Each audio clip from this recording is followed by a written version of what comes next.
So again, thanks for joining me for this talk about inclusion and diversity in academia, relevance, and steps forward.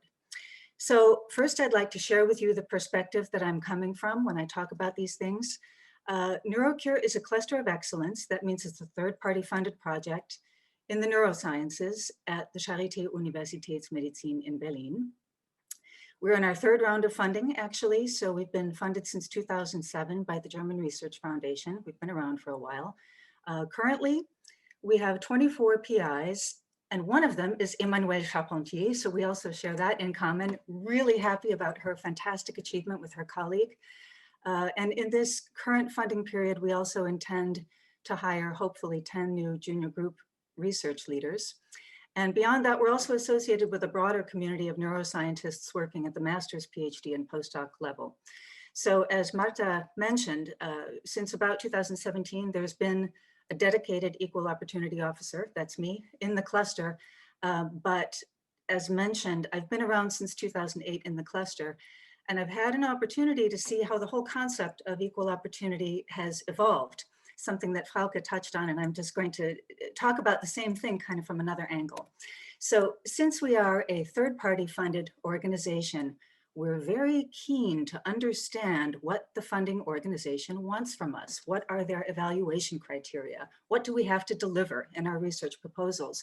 So when we first applied for funding in 2007, the wording from the DFG was about our concept for the promotion of gender equality. That was how it was framed at that time. The main interest was in increasing the participation of women in science, especially at higher academic levels. And the same was still true in 2012 when we reapplied for funding. But in 2017, the language changed. And there's an excerpt at the bottom of the slide from the DFG instructions where you can see they still have gender equality mentioned, but our task was to communicate our concept for supporting equal opportunity. And if applicable, we were asked to explain how we would address diversity in our research. That was a little confusing to us. This was sort of the first time that this was being asked of us. And again, you get a little bit nervous when you feel like you have to respond to something in order to get funding and you're not quite sure what they want.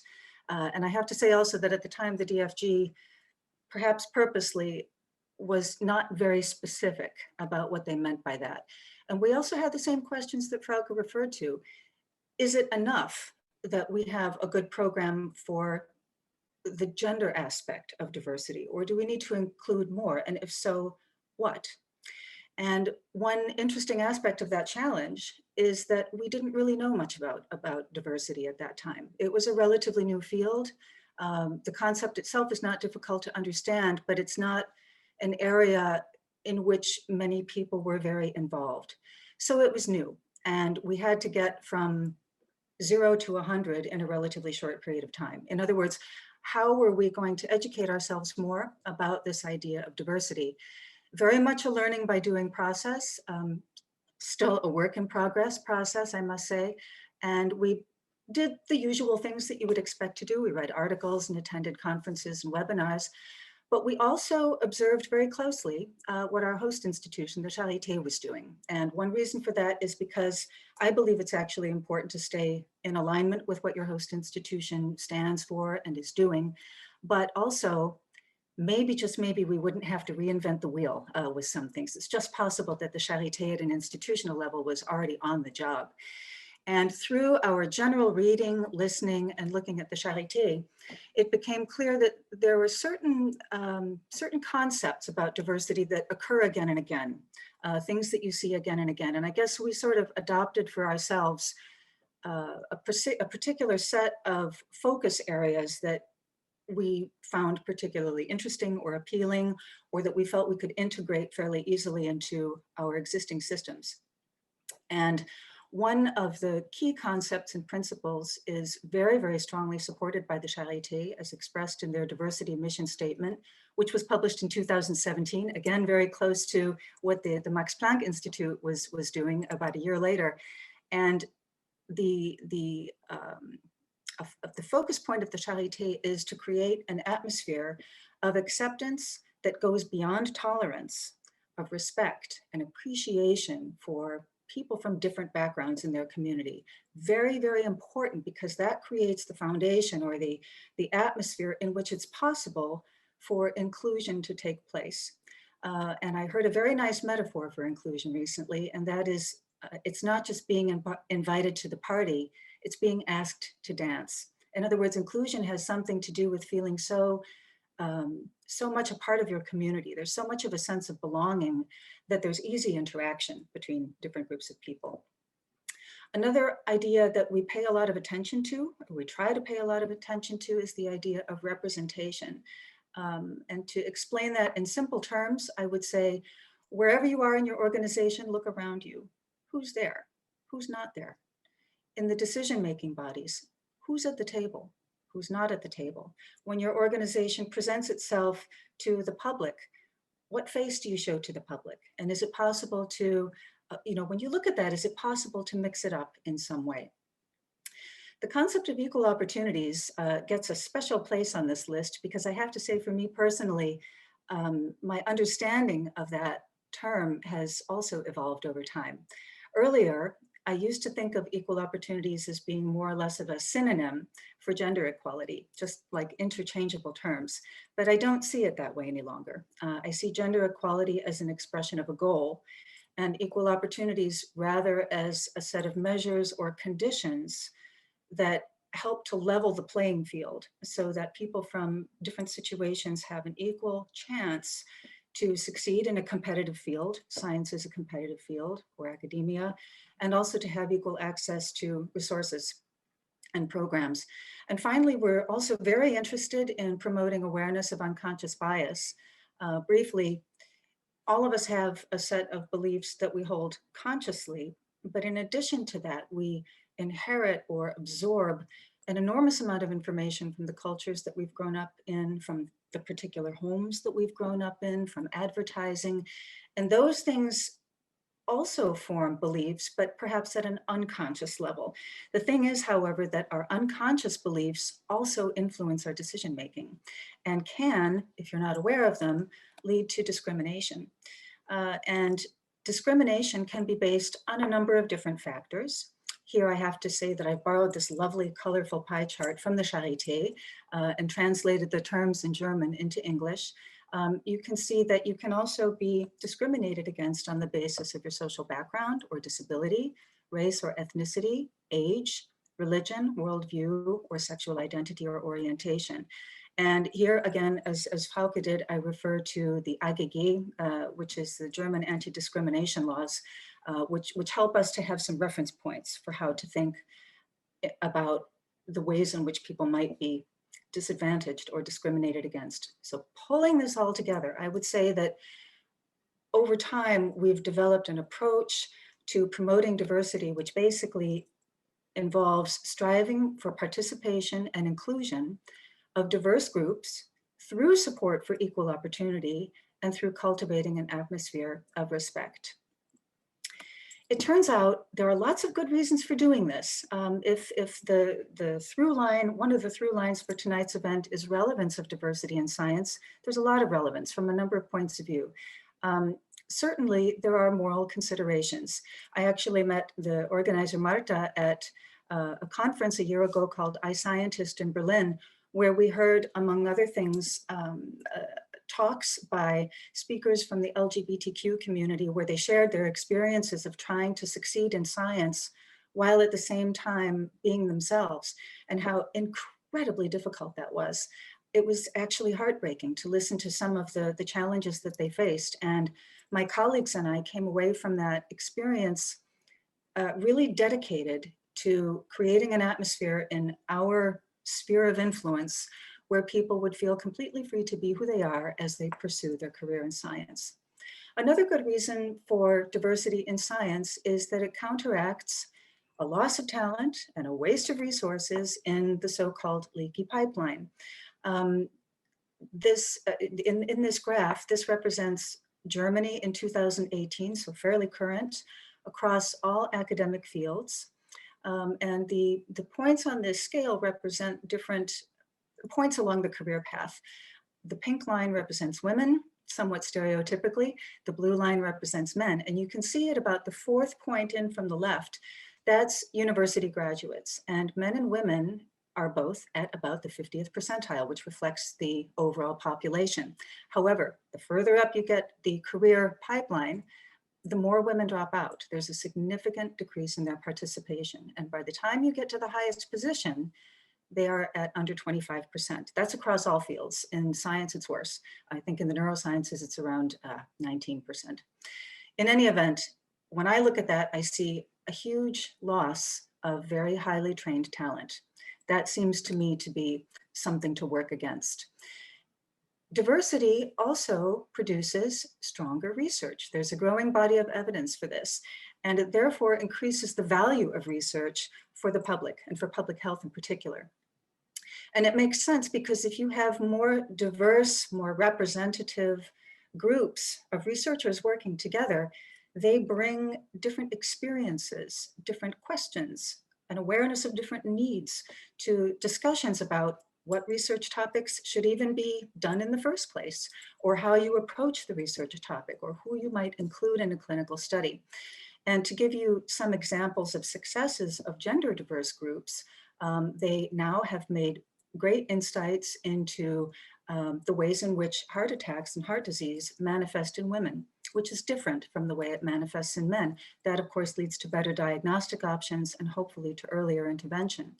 And as an example of when it doesn't work so well, of when you can have a real disconnect, when you don't have diverse teams of researchers, apparently it's the case, and here I'm referring to a Nature editorial, that in much of Western research, the tissue and blood samples that are used for screenings for therapies and drugs are taken from white individuals, and yet the results of those screenings are applied to a diverse population, even though we know that certain ethnicities are more susceptible to certain types of disease. So there's a disconnect there. And the idea is that if you had more diversity in research teams, you'd be better positioned to catch the gaps and in fact to move into more innovative areas.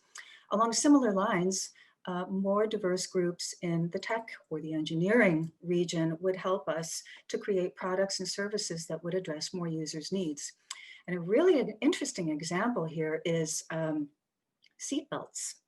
It turns out seatbelts, as you probably know, are developed, or automotive safety is developed in part based on crash tests that are performed with crash test dummies.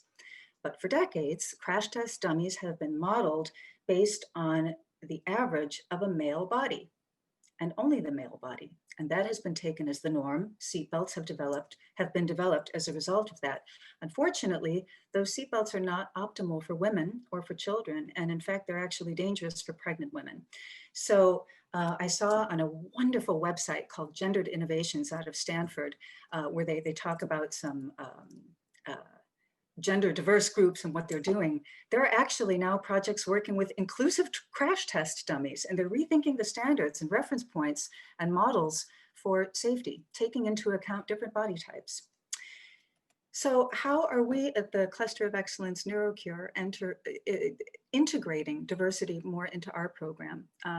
We decided not to throw the baby out with the bathwater. As I said, because we've been around so long, we've developed a lot of programs to support women in science, and we're keeping those. But we're trying to identify what things we're already doing that we can expand, or maybe adjust a little bit so that we can reach other underrepresented groups as well. Or in some cases, we're introducing new activities, maybe based on our own ideas, or in some cases based on feedback from our community. So up until now, our goal for gender equality has been to sustainably increase the proportion of women in higher academic positions. And we do that with a strategy or with measures to recruit more women to higher academic positions in the first place, and then to retain them in science, so hopefully not to lose them to the leaky pipeline, and then to empower them to reach the next career level so that they can then be recruited at the next level up, and so on. And in the slides that follow, I'm going to show you first what we've been doing to empower women in each of those areas. And then I'll show you how we've kind of woven in some other aspects of diversity as well. And I'd like to stress that by showing you these activities, I'm not so much promoting what we're doing, but rather giving you examples of concrete possible steps forward in the hope that some of these things might be of interest to you at your initiative or institution. So in the area of recruitment, one problem that you sometimes have is that you get too few applications from women. So we've worked to increase applications from women. One thing that we do whenever we have access, whenever we're involved and allowed to give some feedback about job ads, is we look at the wording in the job ads to make sure that it's also appealing to women, because it's been demonstrated that women and men actually respond differently to different types of wording. When we distribute our call to our international network of contacts in the neurosciences, we specifically ask them to encourage women to apply. That's a sentence that we write in the email. And in recent years, we've also been able to consult databases of female neuroscientists to identify potentially qualified candidates for a position, contact them, and invite them to apply. So at the upper right of the screen, you see some examples of some databases that are specific to all academic fields, some that are for STEM, and some that are for neuroscience. And I encourage all of you, have a look in your area of research. See if there are databases for female scientists. I bet there are. They're growing up all over the place. So have a look. We also support selection committee members when they're open to it. And so far, usually they are. We provide them with a film on recruitment bias, which you see at the lower right. This was produced by the Institute Cerca in Spain, and it's also used by the ERC in their selection committee meetings. It's basically an 8-minute video that gives an overview of some of the typical unconscious bias pitfalls that can occur in that specific situation of recruiting for research institutes. And that helps selection committee members, on the one hand, to have those ideas fresh in their mind when they're making decisions.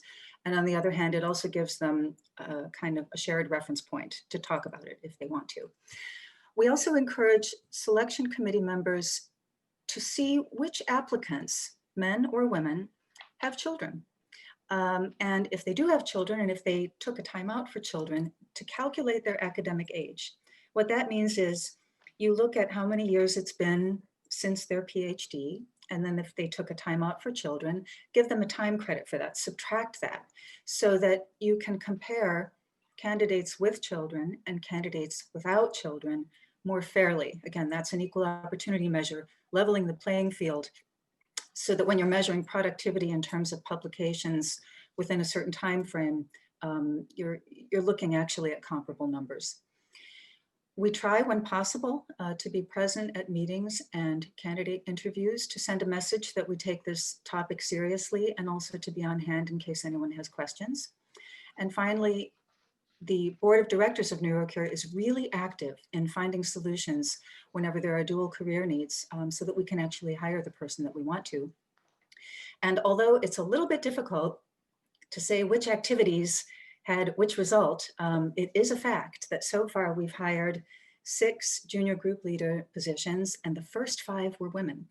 We set a goal to hire at least 50% women out of 10 possible junior group leader positions, and we're thrilled that we've already reached that goal and hope to increase that number. So how have we expanded this to address other aspects of diversity? First of all, it's partly a mindset. So we think now about increasing applications not only from women, but also from other underrepresented groups. And when we disseminate our call, we're going to actively contact different kinds of groups now. So we're not going to limit it to our known contacts, but Twitter is a fantastic resource for all kinds of different groups. And we intend definitely to advertise our position with Black in Neuro, or other groups from disadvantaged different disadvantaged groups in the neurosciences, to hopefully encourage people from those groups to apply.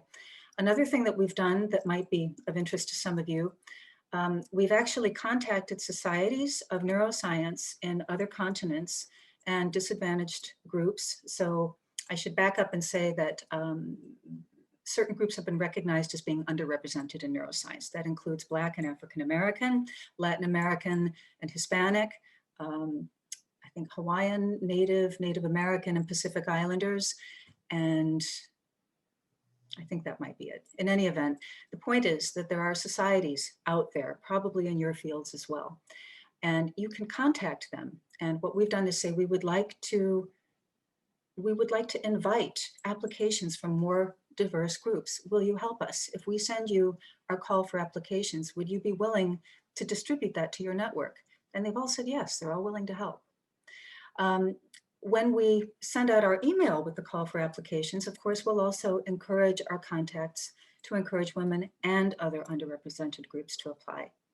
And another interesting thing is that databases not only exist for female scientists, but apparently also for other categories, other groups of underrepresented minorities or groups.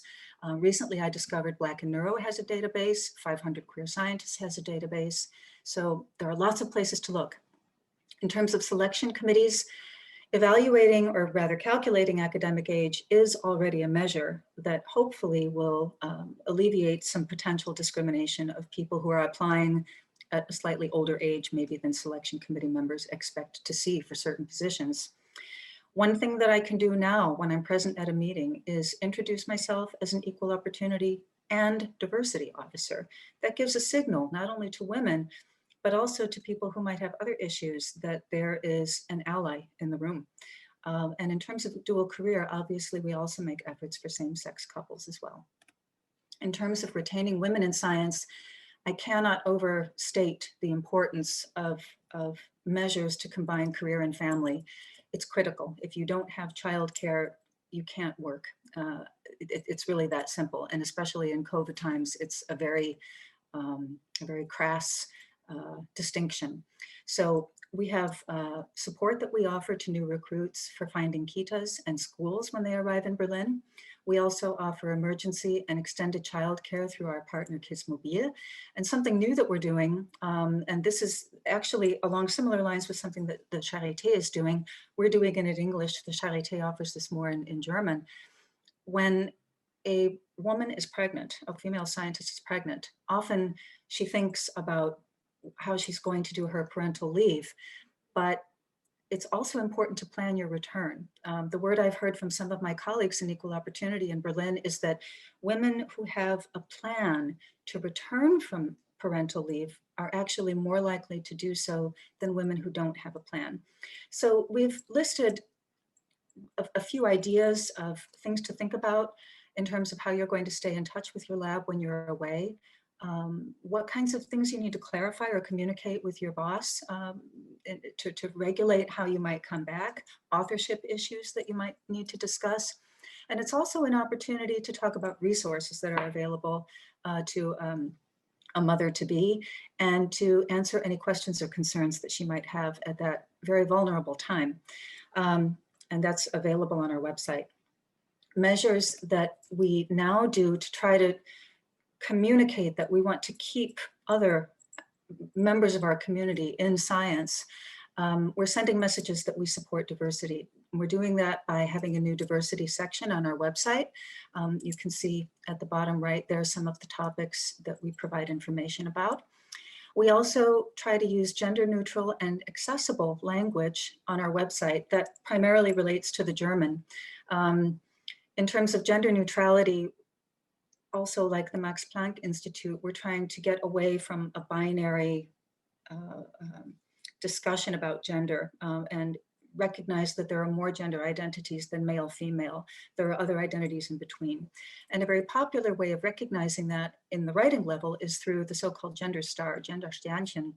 The problem is, it's not accessible because if you have a screen reading program, for example, for someone who's blind or for some other reason needs to use a screen reading program to access information from the internet, what they hear is Wissenschaftlersternchen innen. The punctuation mark is named. That obviously interrupts the flow of information. So fortunately, we heard from, or I found out through researching this a little bit, that there are other options. For example, the gender Doppelpunkt, the colon. For some reason, the screen reader doesn't name the punctuation mark, it just reads it as a pause. So it says WissenschaftlerInnen, which is much more easy to digest. We also, some of us in the office also include our pronouns in our email signature. So alongside our contact information, you'll see in my case, pronouns she/her.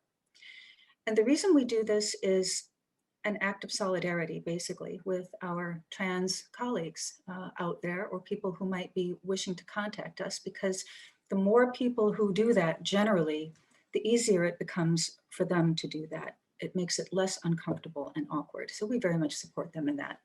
And speaking of support, we have included mental health resources on our website. That's not under diversity and equal opportunity. That's a separate and equally prominent section, in recognition that science is a stressful field and mental health resources are important anyway. But if you belong to a disadvantaged group, an underrepresented group, or if you have intersectionality issues where you're not only a woman, but you're a woman of color who's disabled, or whatever the constellation may be, you might need extra support. And it's important to have easy access to information. In terms of measures to empower, we have mentoring and coaching for women. We try to increase the visibility of female scientists, for example, through the wonderful Soapbox Science event, which you see a photograph of at the right.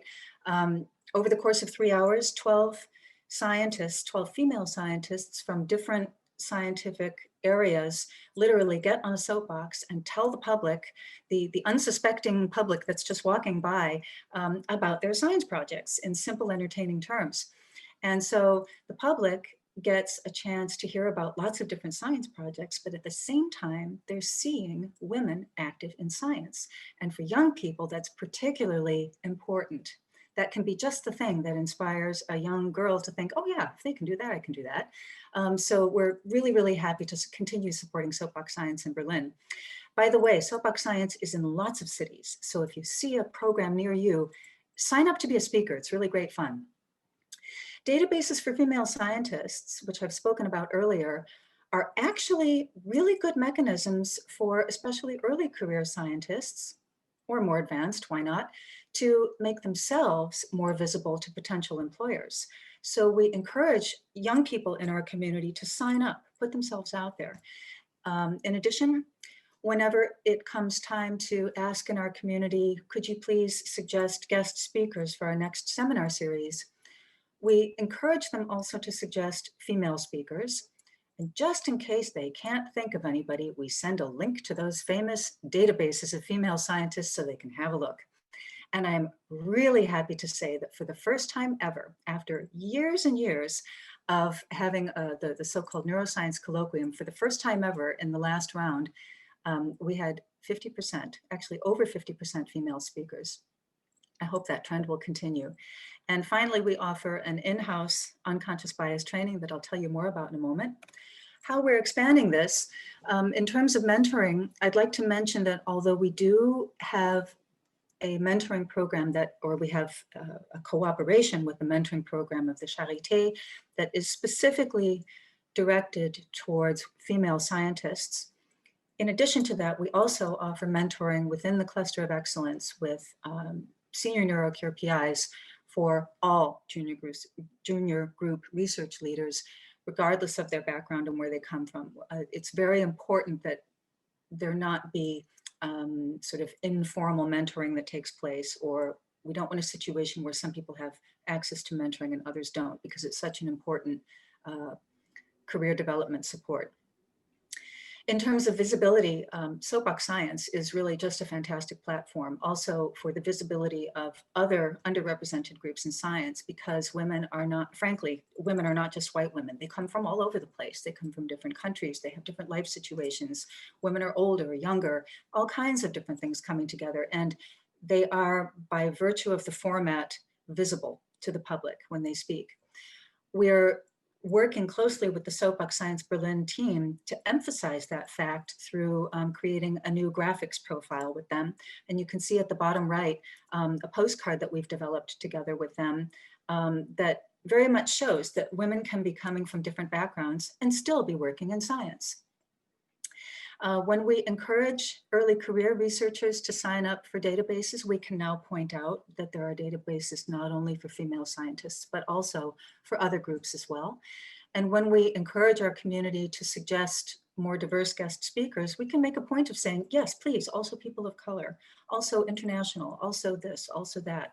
And in terms of our unconscious bias training, by its very format, it also lends itself very easily to broader discussions of diversity. So here we are.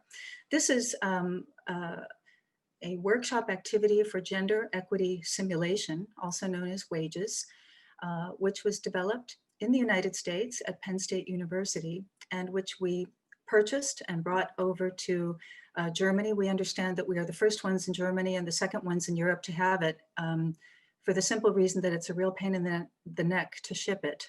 So the organizers only shipped it to 2 people, to my knowledge, so far. And we're lucky enough to be one of them. This is a workshop that has a couple of different parts to it. And the first part is a board game, which simulates the academic career path from PhD all the way up to distinguished professor, and takes the players through sort of the key stages of the academic career. The players are divided into 2 teams who draw cards that describe sort of very familiar situations in academia. And the 2 teams have the same situations on their cards, but there are gender-related factors that make for slightly different outcomes between the 2 teams. So the players get an experience as they play the game of how gender bias can have an impact on career advancement. The second part of the workshop is a discussion based on what people experienced during the game, some of the insights, realizations that they had, and it's a guided discussion around particular topics that the game is designed specifically to bring out. It's also important to know that this game is based on peer-reviewed information and data that are gathered from the workforce in the United States. So it has a very good, solid academic or scientific foundation. And an aspect of the workshop that I've added to it, because when we did some test runs of this, we noticed that people were ending on kind of a depressed note, feeling that, well, it doesn't look like there's much point. We're going to be disadvantaged anyway.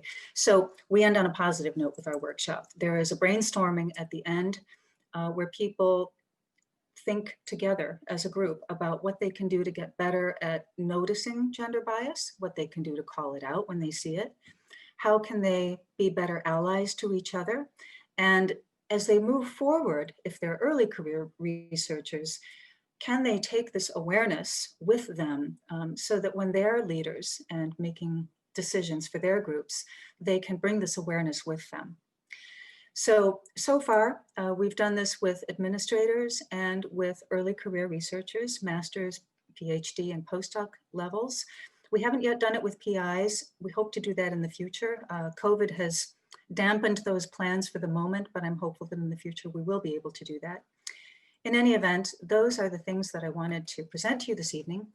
And my take-home messages are similar to what Frauke said earlier. Measures for supporting equal opportunity for women are still an important aspect of promoting diversity. They're crucial. Don't get rid of them, keep them, continue to promote them. They're critically important. At the same time, it really is time for us all to expand our concept of equal opportunity to include other underrepresented groups as well. This is the time that we live in, and we really need to do that. On the other hand, if you feel like you don't quite know what to do, you're not an expert in the field, that's okay. None of us are. We're all very much at the beginning of this.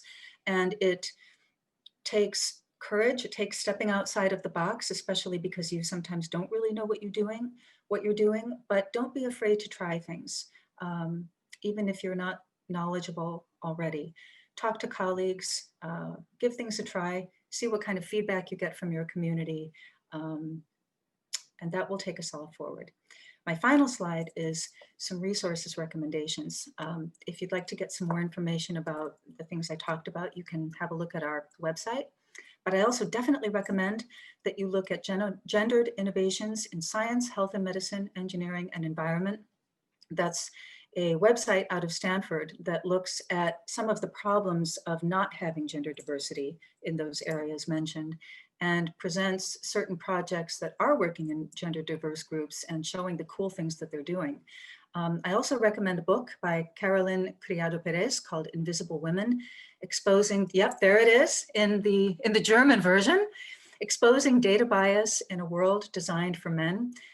She looks from a number of different angles at the consequences of taking the male experience as the norm. And what gets lost in doing that.